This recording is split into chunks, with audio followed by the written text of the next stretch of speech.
where did we stop listening to the people? President William Ruto and I were the darling of the Kenyan people by listening to them, by engaging them.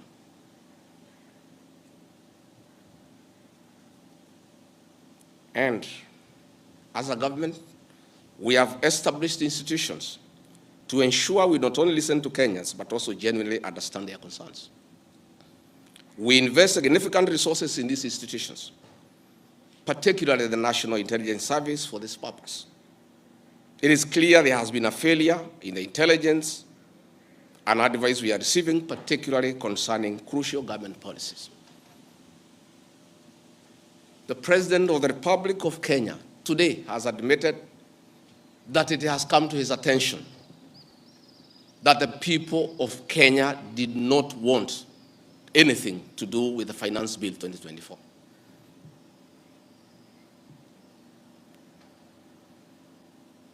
The President has now agreed that we need to listen to the people. And I sympathize with my boss, President William Ruto, because this information was not available to him. I know President William Ruto.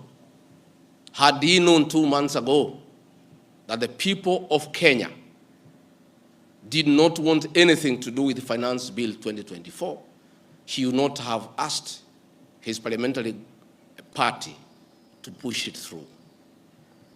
Yet, we have an organization paid by the public to give him and government such information. And that is where the problem is. We have a dysfunctional National Intelligence Service that has exposed the President, the government, and the people of Kenya.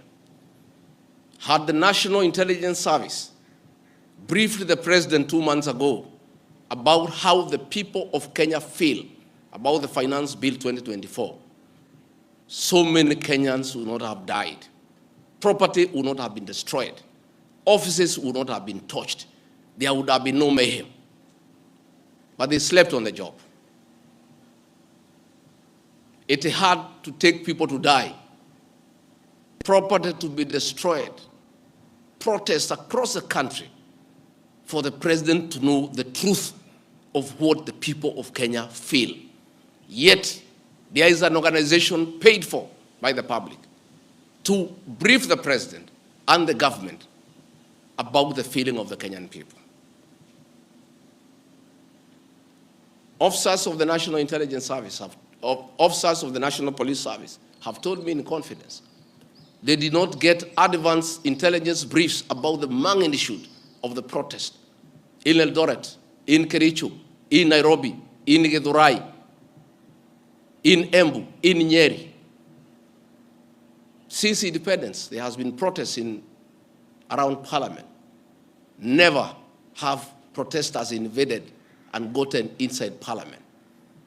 Senior officers have told me in confidence they did not have an advance intelligence brief about the intensity of the protest so that they prepare in advance. The National Intelligence Service slept on the job. And the problem is simple. The Director General of the National Intelligence Service, Nuruddin Haji, was a junior officer in the National Intelligence Service before he was appointed as DPP. When he was appointed to the office of the Director General, because of inferiority complex, he chased away all the people who were senior to him when he was in the service, therefore crippling the capacity of that service and making it dysfunctional. 3 directors were chased away and reassigned to desk jobs in ministries across government. 13 assistant directors, men and women with proven track record of intelligence collection and analysis, were removed from the National Intelligence Service, leaving a shell under a clueless Director General who has no capacity to run the organization. And that is why the security sector was caught off guard by the intensity, the anger of the Kenyan people, the agitation of the Kenyan people. the resilience of the Kenyan people. Had Nurdin Haji done his job, we will not be where we are today. He has no capacity. He is out of the country most of the time on business trips. The country is on its own. My boss, President William Ruto, is exposed. That he has to back down and admit that he has hurt the people of Kenya. Yet this matter has been in public domain for the last 2 months. I want to say that Nurdin Haji must take responsibility for the deaths that occurred. He must take responsibility for the mayhem. He must take responsibility for failing President William Ruto. He must take responsibility for failing the government of the Republic of Kenya. He must take responsibility for failing the Kenyan nation by not doing his job and advising correctly. And he must do the honorable thing, not just take responsibility, but resign from that office and allow the president to pick a competent director general. I want to request President William Ruto to consider, as a matter of urgency, to recall the 3 directors who are removed from the service and the 13 assistant directors to come and help reconstruct the service and get sanity back to the National Intelligence Service to serve the president, the government, and the people of Kenya. President William Ruto deserves better. He deserves a director general who knows what he's doing. He deserves a National Intelligence Service that is effective and that can analyze situations and keep him and the government informed on what is going on. It is embarrassing to me as Deputy President that it has taken protests, deaths, mayhem, destruction for the president to know the truth. Yet there is an organization charged with that responsibility. I have publicly stated that under this administration, Kenyans are free to criticize the government without fear of reprisal and state agencies. This was a promise made by both the president and I when we were sworn in.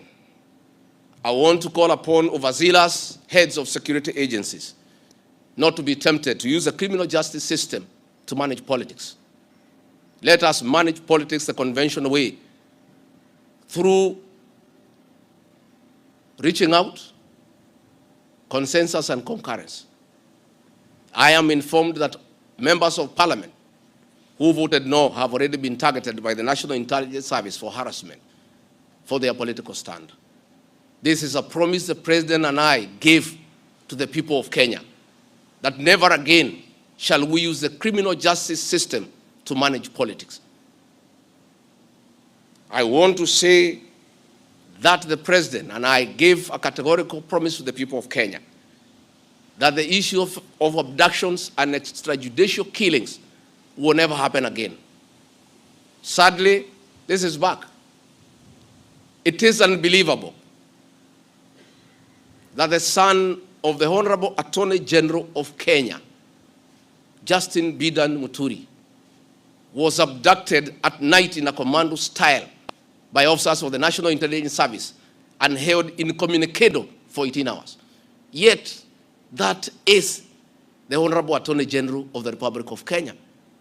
What will happen to other Kenyans? I want to ask our law enforcement agencies to dignify the president and I before the people of Kenya and not backtrack on the promises we made to the people of Kenya, that we shall never again use the criminal justice system to manage politics. Yesterday, Nurdin Haji was trying to put up a team together to craft lies and propaganda and attribute the chaos that were in the country to leaders, I included, former President Uhuru Kenyatta and others. Yet it is very clear, and the president has admitted, that these protests were caused by the anger of the people of Kenya and their refusal of Finance Bill 2024. I want to call on the National Intelligence Service not to take us back to the dark old days of the Nyayo era, where you create propaganda and schemes to undermine leaders and those you don't agree with. I want to say in conclusion, this is a time for reflection and action. And we need to take immediate steps, as the president has guided, and I'm very happy, to engage the Generation Z. And I want to call that generation to tell us whom to engage, because they are leaderless, they are tribeless, they have no organizational structure, but we would like to engage the right people. There could be a temptation among some young people around us in government to pick some friends of theirs and attempt to bring them for discussion. So I want to challenge our young people and salute them for their courage and conviction and the love for their motherland to come up with a structure on how they can engage government in accordance with what President William Ruto has guided this afternoon. In view of the very wise decision by the president,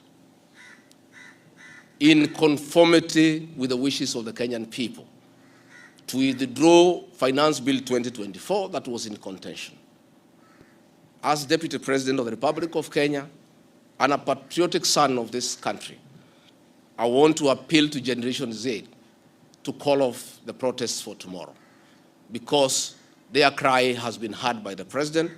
The president has accepted that there was an issue, there was a disconnect, and the president has done the right thing. And I think it's only fair that we call off the protest so that we don't have further loss of lives and destruction of property. It's an appeal that I've made as a father, as a parent, to our young children. We love you, we respect you. Please, I beseech you as your father, now that the president has given in and accepted to go with the wishes of the Kenyan people, please, my sons and daughters, I plead with you to save lives, to save bloodshed, to save loss of property and lives. My sons, my daughters, please make an announcement this evening and call off the protest. And then we can begin the process of truthful engagement with the Kenyan people. We can begin an honest conversation on how to work on our country. Finally, I want to ask the president and our government to consider a plan on how to help those families that lost their livelihoods as a result of lack of proper advice by the National Intelligence Service. All these things happened because of government failure.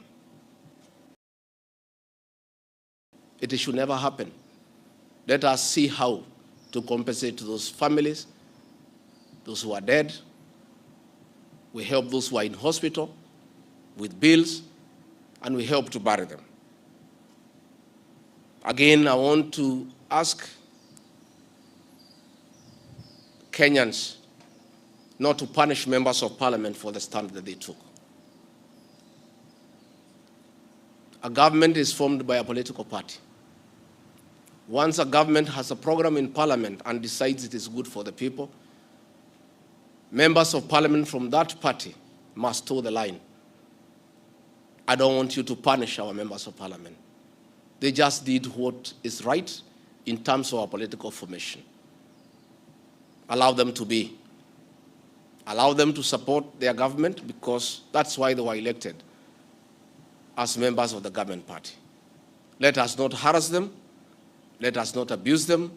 Let us not attack their properties. They were just doing what the government wanted. And now that the government has decided to do the right thing, I think we should close that chapter. And if you have a problem with your member of parliament over this matter or any other matter, you will have an opportunity at the right time to punish that member of parliament or affirm he or her by re-electing him or her. And if we do that, it will be good for this country. Finally, I also want to ask the president to consider the issues of the demolitions of houses along Nairobi River. Houses that had approved building plans, built on land with title deed, were demolished, and only a compensation of 10,000 was given, which is unacceptable and unfair. Let us consider any landowner who had a genuine title, who had constructed a house that had been approved by the city authorities for compensation, because it's good to be fair. I really want to thank you and ask the people of Kenya to keep peace and to love one another. Now that this matter of Finance Bill 2024 has been settled, let us all go back to work. Let us be peaceful. Let us not be violent. Let us not talk at each other. Let's try to love one another. We have a beautiful country. We have no other country to run to. Let us not burn our country because of disagreements on issues. And I know as long as we keep on talking to each other, this country is going to places. As Deputy President and Principal Assistant to President William Ruto, again, I want to affirm to the people of Kenya that I will continue helping the President to discharge his duties in the management of the affairs of this country. I'll continue giving him proper and sound advice based on honesty and truth, because I'm the only Kenyan who took the Bible in Kasarani and swore before God and before man to advise President William Ruto. Many people have been very unhappy with me for saying things that are truthful, to a point of trying to isolate me because they didn't want me to say the truth. But I'll keep on saying the truth. I'll keep on being truthful and honest, because that is what the people of Kenya expect me to do. Thank you very much and good evening. Asanteni sana. Tumeshukuru sana. Thank you.